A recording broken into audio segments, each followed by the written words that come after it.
There he is. He's locked and loaded and ready to go. What are you hiding in between something here to get away from people? What's the deal?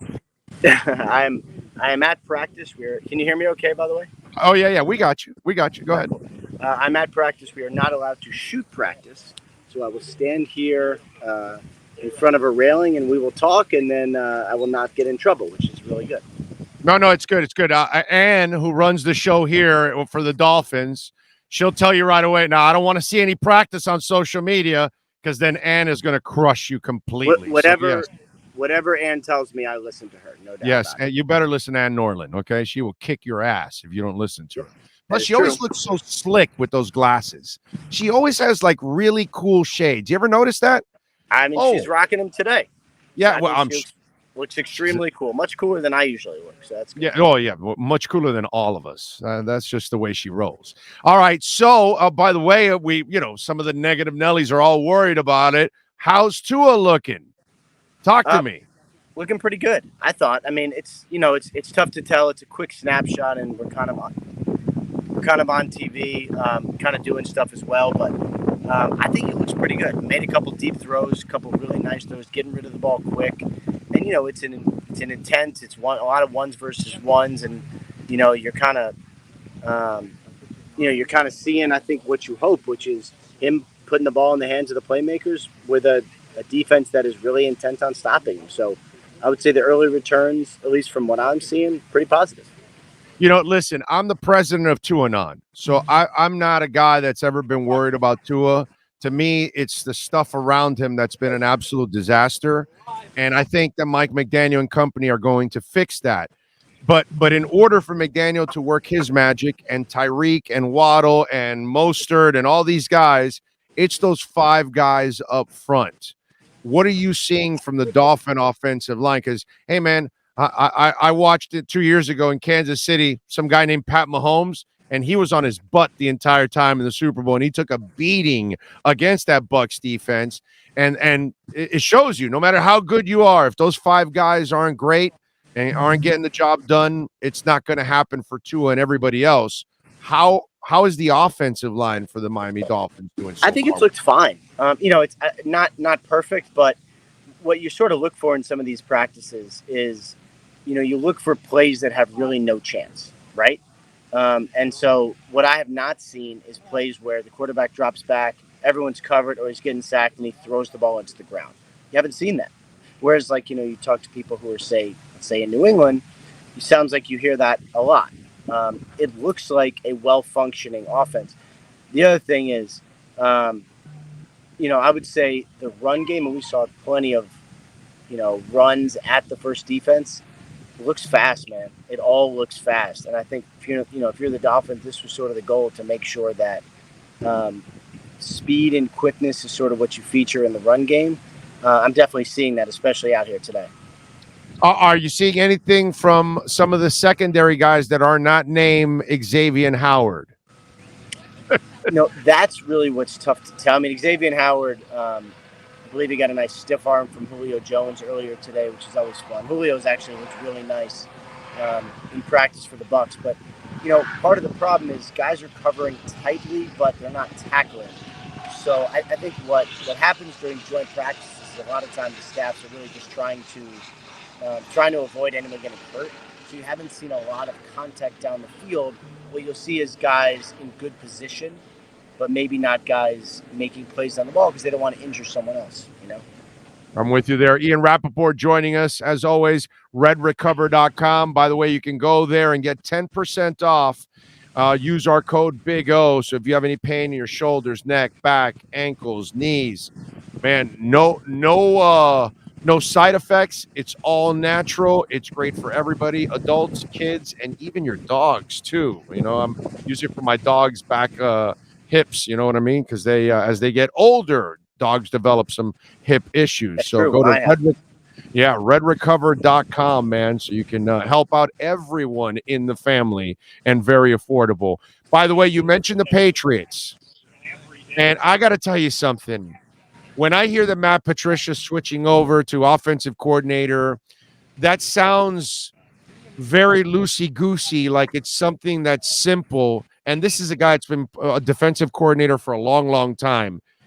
I don't believe you can just make that switch, because the value of being an offensive coordinator for a while is that you face that defensive coordinator and that defensive coordinator and that guy and this guy, and you know exactly how they think, and you know what their history is and all that. And he's not used to that. He's used to facing offensive coordinators, and all of a sudden you're going to make that switch, and instinctively you're going to know about things you've done in the past against him. None of that history is in Matt Patricia's mind.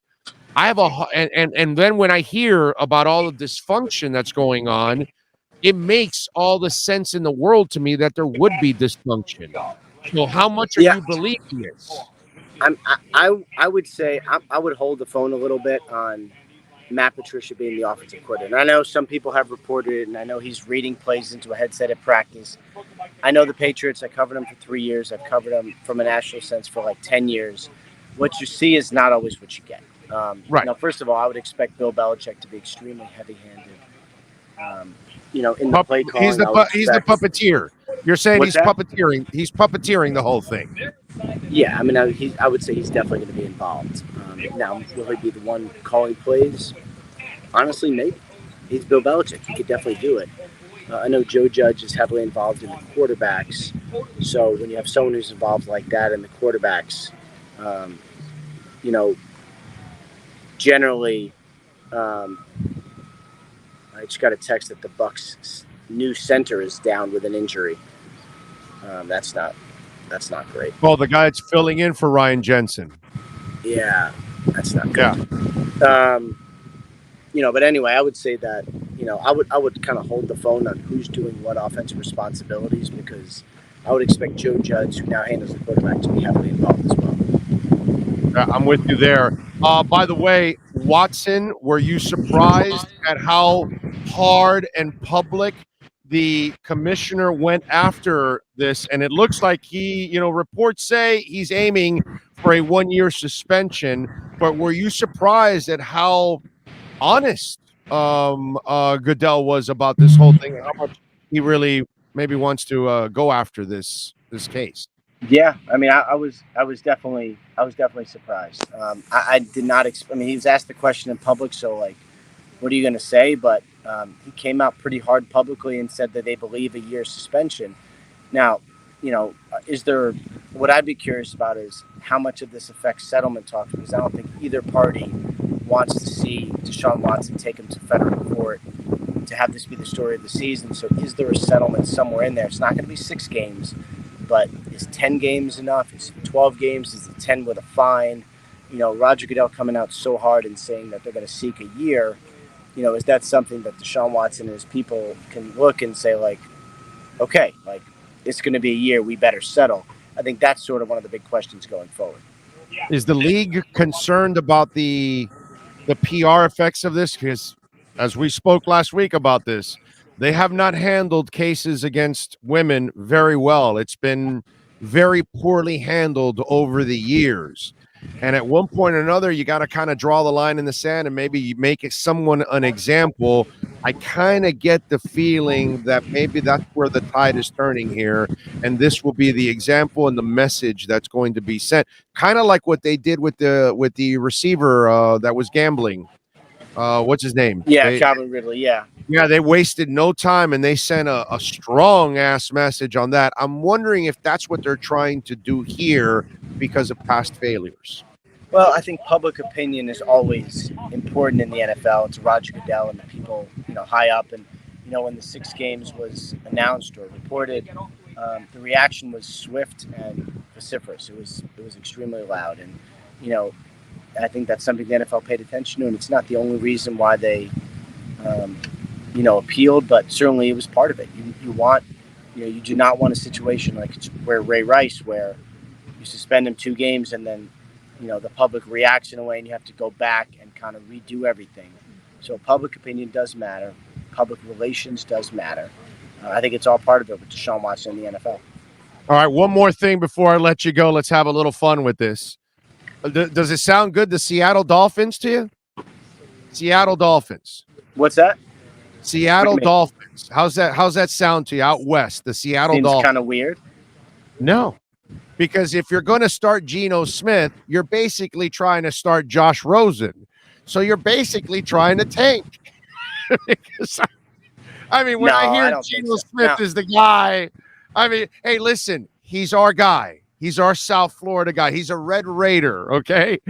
All right, so Geno Smith is close to home here to us here in Miami, but nice kid, great young man, but come on, man. Yeah, I mean, I would say that's Josh Rosen all over again. They're trying to tank over there in Seattle. Yeah, I mean, I would say just because he's taken the first team reps doesn't necessarily mean he's the starter. I mean, listen to my buddy Tom Pelissero on NFL Network talking before about really how impressive Drew Lock has been. I think that's a good sign. Might Drew Lock start the second preseason game? I think he might. So yeah, I mean, I would say. It seems like some of the other quarterback battles are all but over. Trubisky, Baker. That one I'm keeping an eye on because there is a possibility if Drew Lock continues to impress that he ends up as a starter in Seattle. Not for nothing, but I would have gone with Pickett right from the get-go in Pittsburgh. Turn the page. I've seen enough to Trubisky. I don't think he'll ever be the guy. I was never a Mason guy coming out of Oklahoma anyway. I like Pickett. I like his moxie. I'd give him a chance, but that's just me. I'd turn the page already. And they're a good franchise. They're a good coaching staff. They're a good team. It's good support for that young player. It's not a bad football team. Yeah, it is what it is. All right, we'll catch up next week, my friend. I appreciate you as always. Good stuff, man. Thanks for having me. You got it. There you go. Ian Rapoport. It's our look around the NFL.